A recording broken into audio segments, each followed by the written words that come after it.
जैसे माही बोले छोड़ी के 10 जगह चक्कर चलेला एक पावेला छौड़ा सब हाथे मलेला रे यार सुन रे हाथे मलेला बोले छोड़ी के 10 जगह चक्कर चलेला एक पावेला छौड़ा सब हाथे मलेला घोड़ी देखा के दशा करावे दिलवा पे कोइले होते के बिया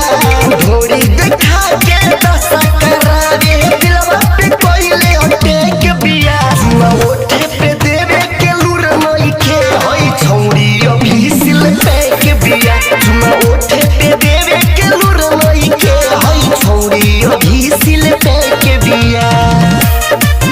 दिल पे के बिया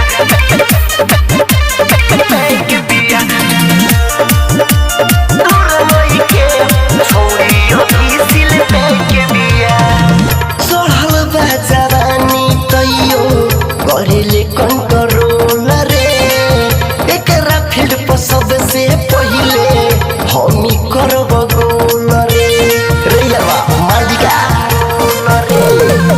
चढ़ल बा जवानी तैयो करेले कंट्रोल रे एकरा फील्ड पर सबसे पहिले हम ही करब गोल रे अरे बाटे न ढीला मन बाटे गीला जब से देखवले बैक बिया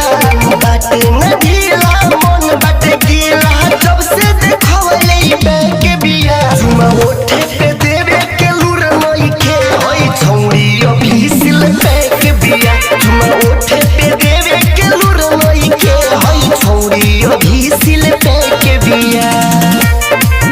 दिल बैक बिया बैक बिया म्यूजिक बाय जैसे माही जोहे तोहे मन राखे फुन पबतिया के राइटर सचिन ला रखले बिया जोगा के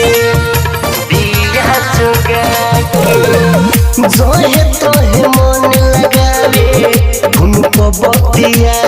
के राइटर सचिन ला रखले बिया जोगा के मोजिन दिल के काले सुनील के देखे में लागे करे के हिया मोजिन दिल के काले सुनील के देखे में लागे करे के हिया जुमा ओठे पे देवे के लूर नई के होई छौड़ी ऑफिसियल पे के बिया जुमा ओठे पे